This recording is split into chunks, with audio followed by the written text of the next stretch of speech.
Mathilde est maman de 3 enfants. L'année dernière, sa fille cadette de 17 ans, Juliette, avait dû être déscolarisée durant son année de première, lors du dernier trimestre. C'est lors de cette déscolarisation que naissent dans son lycée des rumeurs constantes et grandissantes, se transformant en une situation de harcèlement. Mathilde et son mari rentrent alors rapidement dans un échange et un travail avec l'établissement, qui met en place tout un suivi, notamment avec les élèves concernés, un soulagement pour les parents. Je vous propose qu'on fasse un point sur comment la situation elle a évolué, comment elle se trouve actuellement pour votre fille. Eh bien, elle avance. Elle avance gentiment, à petits pas, mais elle a pu revenir au lycée, donc c'est ça l'important. Nous, on en a pris connaissance par Juliette, par notre fille, qui était au courant par les autres élèves présents à l'établissement.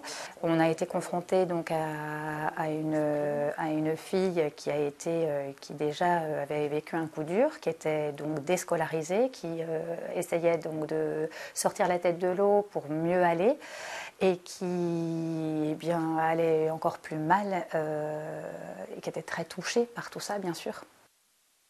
Et donc il nous disait que le lycée pour elle c'était terminé, qu'elle n'y remettrait pas les pieds, qu'elle n'y retournerait pas. Donc, en tant que parent, on gère les éléments les uns après les autres, les symptômes les uns après les autres, et puis on vient vite voir aussi le lycée et la proviseure pour expliquer ce que l'on vit. Ce qui a été mis en place assez rapidement, c'est des contacts réguliers en fait.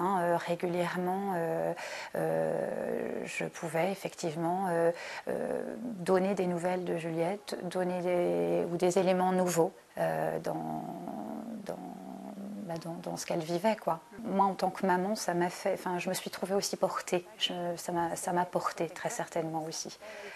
De savoir, les entrevues aussi avec cette communication bienveillante, en toute confiance, le fait de pouvoir se dire ce que vivait notre fille, et se dire nous en tant que parents, mais et aussi de savoir qu'il se passait quand même des choses, il y avait des choses de mise en place. J'ai ressenti une grande capacité d'écoute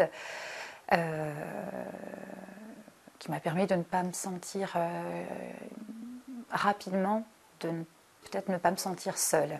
Donc ça a été quelque chose de... ça a été comme un soulagement. L'établissement et la proviseure, je pense, n'a jamais aussi cessé de penser que notre fille pourrait revenir et qu'elle reviendrait. Là où moi et son papa, on pensait que c'était terminé, vu ce qu'elle nous disait. Donc c'est une victoire qu'elle puisse être revenue là pour son année de terminale. Dès les premiers échanges avec les parents autour de ce cas de harcèlement scolaire, l'établissement met en œuvre la méthode utilisée dans le lycée, de préoccupations partagées, mise en place avec une équipe de 8 personnes, en échangeant avec les élèves impliqués. Les échanges avec les parents sont constants et centraux dans la gestion de ces cas. Nous, les parents, dans notre considération du parcours scolaire du jeune, de fait, les parents sont partenaires ou partie prenante dans la scolarité du jeune de toute façon.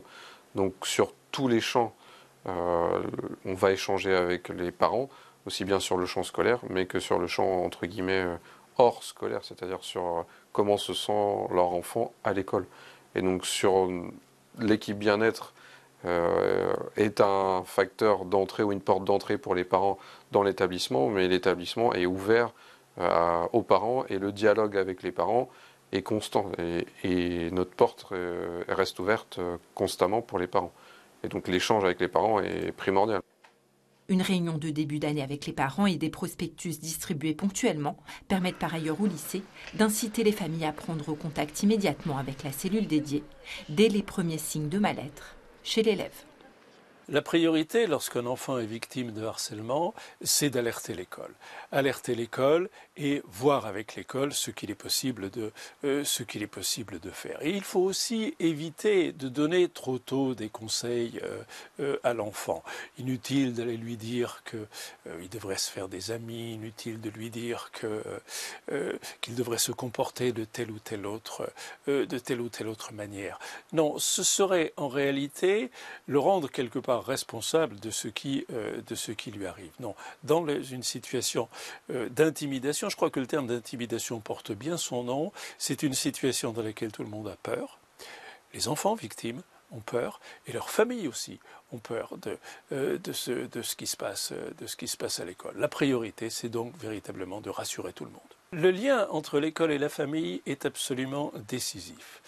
On a pu observer que les situations qu'on n'avait pas pu résoudre par le biais de la méthode de la préoccupation partagée étaient très souvent des situations dans lesquelles l'école n'était pas parvenue à établir un lien de confiance avec la famille. Les parents d'un élève victime de harcèlement se sentent démunis et j'allais même dire se sentent culpabilisés, se disent mais qu'est-ce que j'ai donc fait pour que cela arrive à leur enfant?